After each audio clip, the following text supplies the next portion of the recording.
Hello everybody and welcome to the developer video. Yes, 10.9 is coming and there's a lot of stuff that's going to be happening. My name is Pavel Burza and I'm joined by the maestro of balance, the man himself with the headphones that live their own life.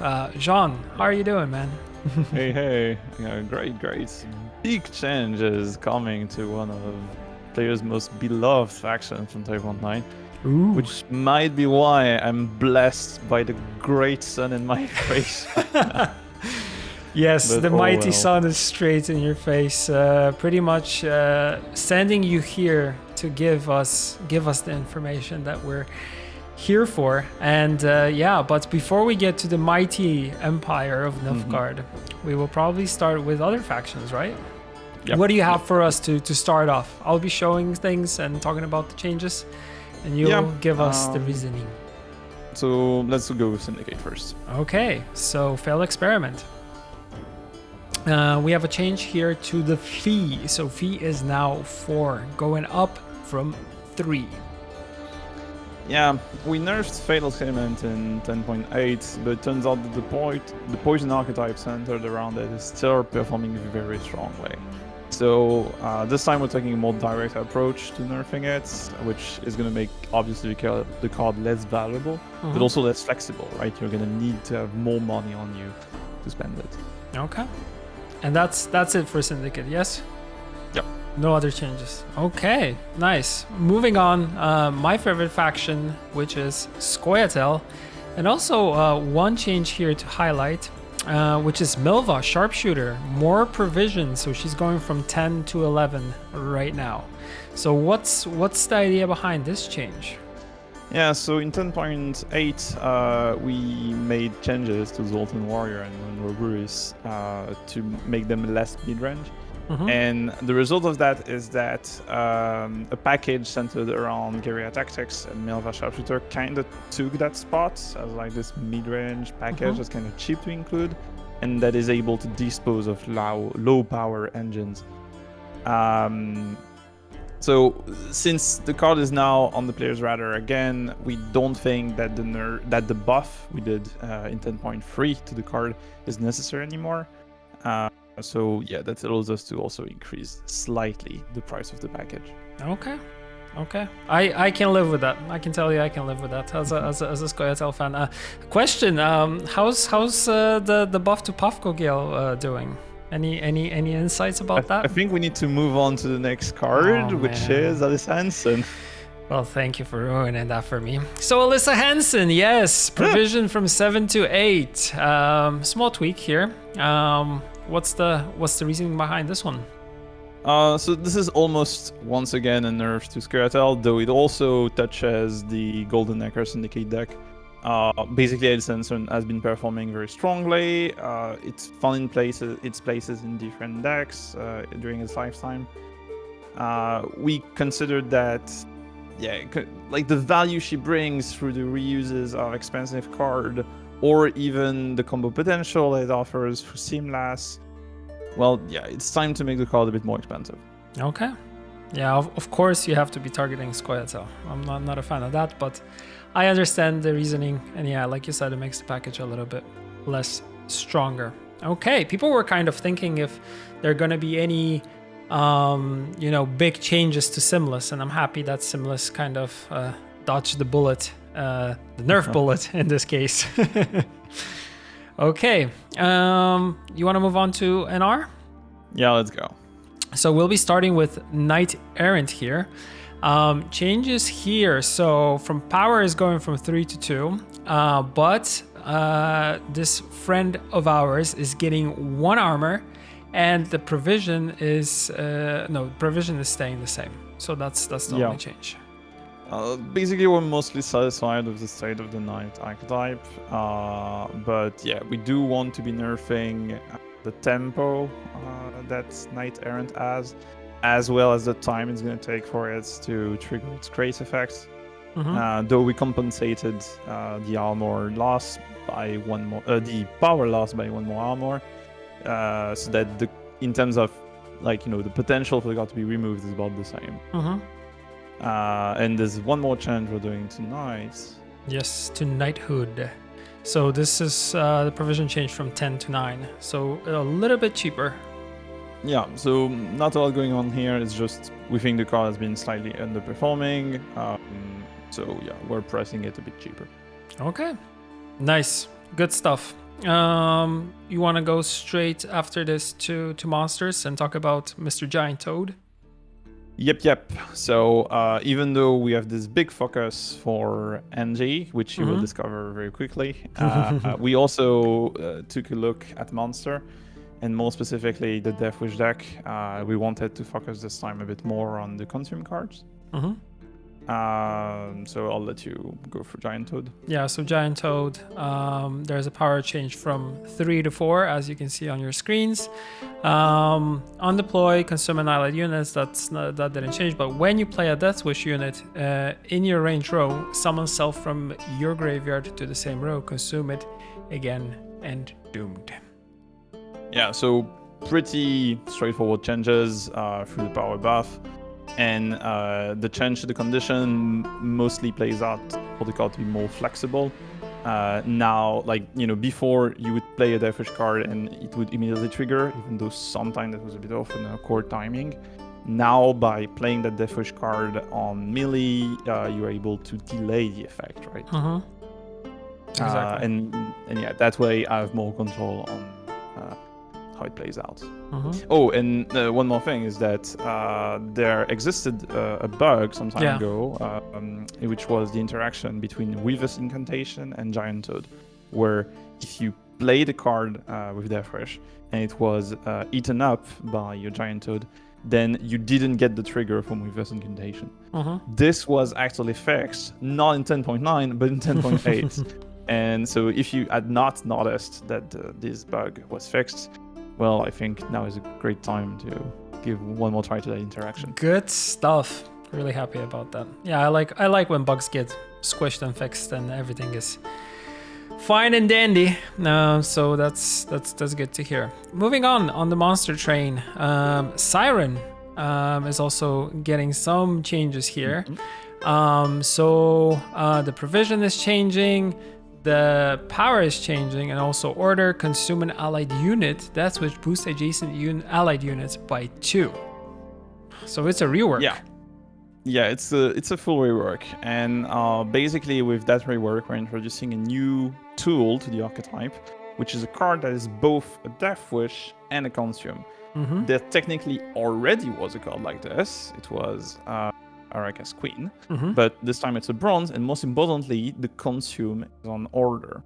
So first of all, this is pretty interesting because the archetype usually struggle between having enough consume to, consume your Death Wishes and having enough Death Wishes to be consumed in the first place. It's even more problematic when you're running Haunt, for instance, where if you don't have the Death Wish card, you don't get to trigger Haunt. So Siren kind of fixed that. The second thing is that Siren can be summoned through the effect of US Ritual.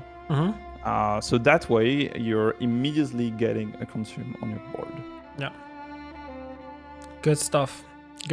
Yeah, I like the combination of those two things. I wonder how that is going to play out, but that's really cool. And that's not it for monsters, because there are also changes to a couple other cards. I won't be reading out all of them, but yeah, we have Seleno Harpy and Draga Warrior, Hybrid Succubus, and Bridge Troll. Yeah, basically we mostly focused on flexibility. So for instance, Bridge Troll, instead of boosting the highest allied unit, is now boost the lowest one, which makes the deck less vulnerable to toll removal. Another example is the changes we made to Draga Warrior, that now can decide if and when it should spawn the drones, which gives you a bit more agency toward your board space. Cool stuff. Nice. Yeah, I had to read everything just to be 100% sure that I got it all. Okay, so we have that out of the way. That's it for the changes that we wanted to highlight, but Of course, everything will be in the patch notes, which are coming out same time as this video, so today, probably alongside one another. So check those out for more information. And now the creme de la creme and the big stuff, which is the changes to Nilfgaard, which are going to be happening with 10.9. So where do we start, John? There's so much stuff to talk about. So first of all, let's talk with the very general thing. There is a new mechanic and there is a change to Imperial formation. Okay, so let's start with flanking. So if this unit is adjacent to only one card on your melee hero at the end of a turn, at the end of turn, ability is executed twice. On your range row, gain 1 armor at the end of turn. So let's start one by one. Let's start with this first. Yeah, so first of all, I guess I should talk a bit about what was our intention with that deep dive into Nilfgaard. So basically, we wanted to bring soldier support, which has been requested for a long time, but also more stuff. And our way to proceed was that we wanted to very, solidify the identity, first of all, because the identity of Nilfgaardian soldier was kind of hard to define prior to this. But also we wanted to differentiate between the different divisions of the Nilfgaardian army. So this is something that you'll see as we go forward. And by to do that, we needed to give them different gameplay directives. Yeah. So the flanking mechanic in specific. So it's a keyword that you're going to find on card, and it rewards placement on the flank of your rows, right? The extremities. And what we wanted with that is basically have you think which cards you want in this spot, and be like, have dilemmas where you want to decide which card is going to go in there. And even sometime have incentive to, not necessarily aim for the meat spots where the ability gets doubled, but maybe sometime you're more interested in the range spots where the card is going to be more protected. Yeah, so positioning your cards here just plays more importance in this case, right? Okay. So that's flanking. We also have Imperial Formation, which is getting a change. So order boost to allied units by 1 and swap their positions. If they are soldiers, also give them 1 armor charge 4. That's really cool. That's a really cool change. And yeah, once again, you're supporting the soldiers archetype. Yeah, so since we have this new focus on cards placement, we wanted to give a universal tool to be able to move stuff around. So, maybe one of your engine that was on the melee flank has been pinged down and now your scared's gonna die, so you move it to the range flank so it gains armor, these kind of interactions. Also, we weren't very fond of the old armor passive that the leader ability had, and since we now have the flanking mechanic, we decided to remove it, though we also built in some armor in the boost itself. Yep. And to compensate for everything, we gave back 1 charge to the leader ability. Nice stuff. So I think we can move to yes. the first division. Yes, so Artfinen, I don't know if I pronounced that properly. Yeah, a lot of stuff here. I won't be reading out everything, but for those watching, you can start reading these by yourself. So in general, with Artfine, we wanted to focus on soft controls. So, pings, you might not be able to decide where they go. And also have this common pattern that the cards are dependent on armor. So you're going to see a lot of barricades and potentially effect synergizes with armor. More in particular, since we removed the effect from Imperial Formation that when you spend your last leader charge, you bump a soldier to the top of the deck, we also reworked Afan in such a way that because it used to be completely linked to Imperial Formation, right? Imperial Formation meant and we weren't very fan of this. Yeah. So now instead it's more flexible, right? You have this condition where it's when you use your last leader charge, which can apply to any other NG leader. Though, to get the full value of it, you're gonna need some soldier armor synergies. Yeah. Cool stuff. Cool stuff. So that's for Ardfien or Ardfien. I don't know. I think it's Ardfine. I'm not sure. Ardfine, maybe it is. So yeah, very fine. Very fine changes. Moving on to Alba. So we have Alba Pikeman, Alba Spearman, and Tibor Egerbracht getting changes. Yeah, so for the Alba division of the Nilfgaardian army, we wanted to support status archetype by both providing cards that are able to give status and cards that synergizes with status. With Tibor, we had a bit of fun. So it's a massive card, right? Yeah. 15 points. It basically acts as a reverse spy from beta. It creates impressive tempo. It brings a strong engine effect that's going to ping units everywhere. It's even protected by immunity. Hell. But it will cost you card advantage by giving one more card to your opponent. Okay. So you gotta really Fair make trade. sure it's worth it.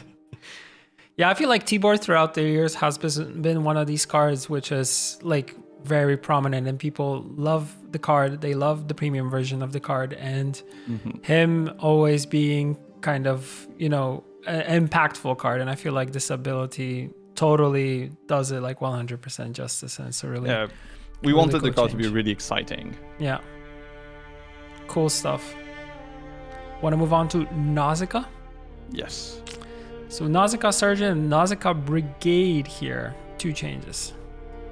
Yeah, so with the Nausicaa division, we decided to experiment with round conditions.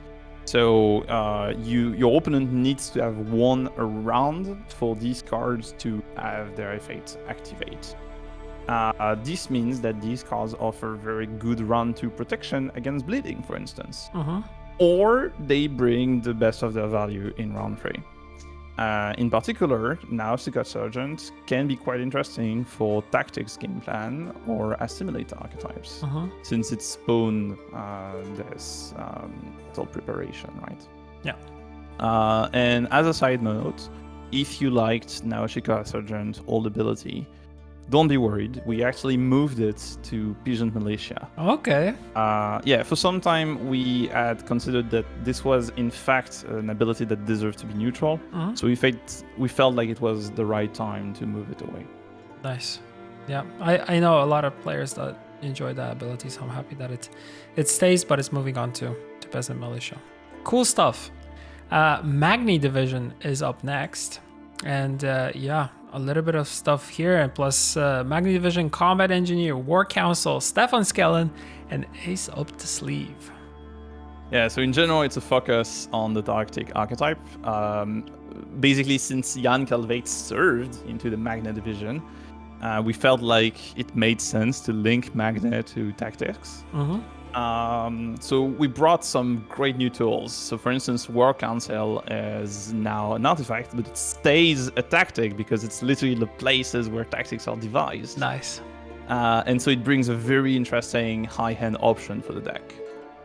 We also reworked Stefan Skellen, bringing him a new token card that is Ace Up the Sleeve, which basically allows him to be a machine gun that's gonna give like a lot of triggers to your FTLG and your Fire Scorpion. Yeah, so that's pretty cool. And Ace Up the Sleeves is a tactic, and it just damages an enemy unit by 2. So that's really cool. And makes sense actually with him with the Orion thing. Oh, it's gonna be good. It's really good. Good. What do we have up next? We have the Slave Masters. So the Slave Infantry, Slave Driver, Slave Hunter, and Delarian Soldier. Yeah, so for the slaves, we've kept the ID that was already developed of the Soldier Swarm package, and we've developed it further. So for instance, so obviously with a buff to Slave Infantry, but also by bringing some new tools. So Slave Driver is able to multiply the number of times you can use Slave Infantry, and it also creates 1 power targets. Slave Hunter offers some quite specific soft control, but also is able to create more targets. And in the case of Diamond Soldier, we decided to basically give it Imperial Brigade ability, though cheaper and providing more targets, but at the cost of potentially screwing up your mulligan, since the card basically makes your deck bigger at the beginning of the match. Yeah. Ha! That's cool. That's really cool stuff. Okay, and that pretty much sums up the slave hunters, or the slave masters in this case. So yeah, and we're moving on to Imperial Brigade. Yep, and the Imperial in general. So yeah, with Imperial Brigade, we basically wanted him to join Imperial Enforcers as, the spying support card. So that's why we changed its effect. And in the case of Emir Van Emrys, this is a nice one. This is a nice one. We reworked its deploy to basically provide some setup acceleration, which is going to be very appreciated since the deck is usually something it struggles with, right? Setting up a board. Nice. Okay. We can move on straight to Albric, Ducal Guard, Vragev, and Ointment. Yeah, so there's not a common pattern here. This is just a few more changes that we'd like to highlight, even though there's still more to discover in the patch notes. So in the case of Albric, having reworked Afan, we took the opportunity to change Albric and kind of have him fill its spot as a card that rewards you for being put on top. But we decided to go for a very slightly different direction, where instead of thinning your deck, the card stays in there, but it grows and it provides points on the board. So it's something that you can repeat again and again, right? And even if the card is already on top of your deck, if you use an effect that puts him on top, it will trigger. Nice. Now, in the case of Vragev and Ointment, since we have this, new focus on end of turn abilities rather than deploys, we felt like it made sense to rework them in that direction. It's also worth pointing out that if you use, Ointment, for instance, on a card with flanking that is on the melee flank, well, its end of turn ability is going to trigger twice, thanks to flanking. And lastly, in the case of Ducal Guard, we basically made it join the ranks of Anan Rieta and Damien as cards that, synergizes with leader abilities. So yeah, there's some pretty heavy engine stuff you can do with it. Yeah, really, really cool. I'm really liking these changes to Nilfgaard because, I feel like players always say that maybe Nilfgaard is a little bit on the stronger side, but I like that we're kind of playing around with it and changing a lot of things and not afraid to do these bold changes here.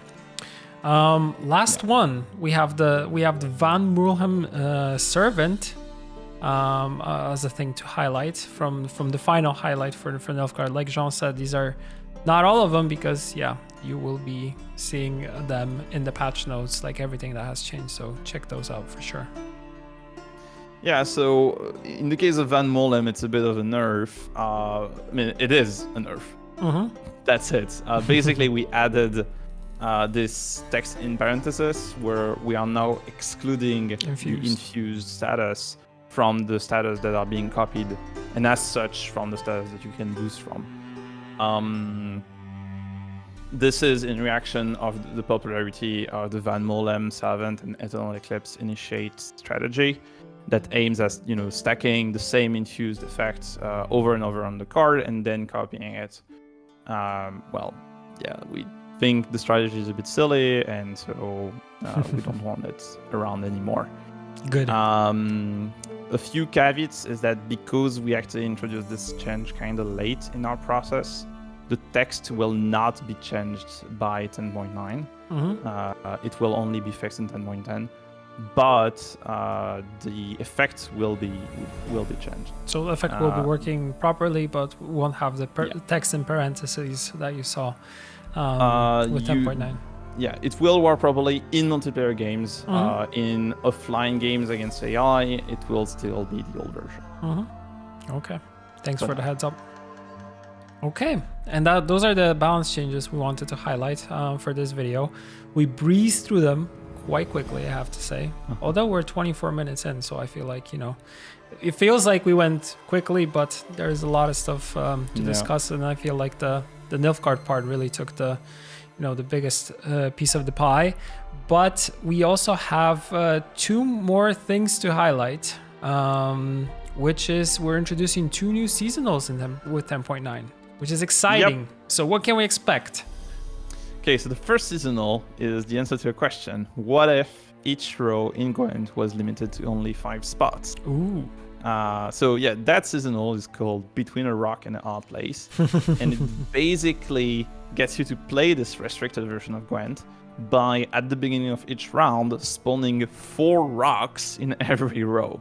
And these rocks are basically useless artifacts that just take space.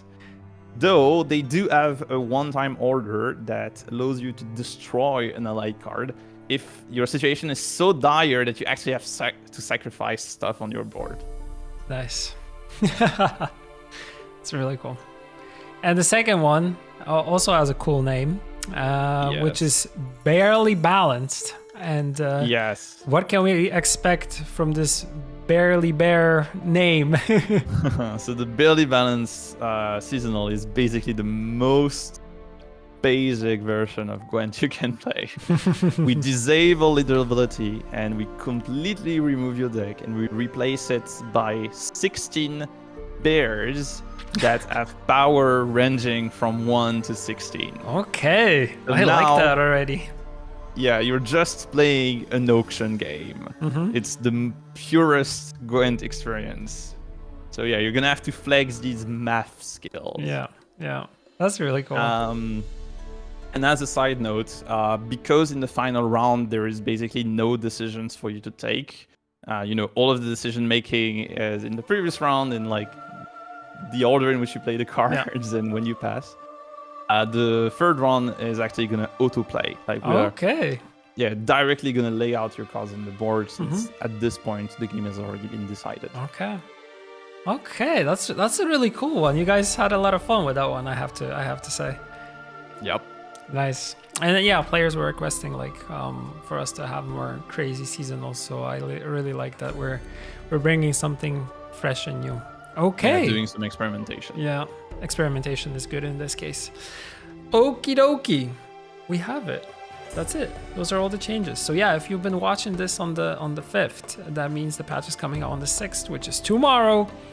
So get ready for it. Lots of cool changes. Jean, as always, thank you for sitting down with me and going through them. It's always good to hear your insight about what's going on and what you guys are doing and planning for balance moving forward. So can't wait for 10.10 because I feel like that one is going to be even bigger. So yeah, stay tuned for more of those things. I won't spoil anything, but for those that know our roadmap, they know what they can expect, more or less. Cool. All right. Thank you all for watching. And yeah, let's wave to the camera and say bye. See ya, everyone. See ya. Take care.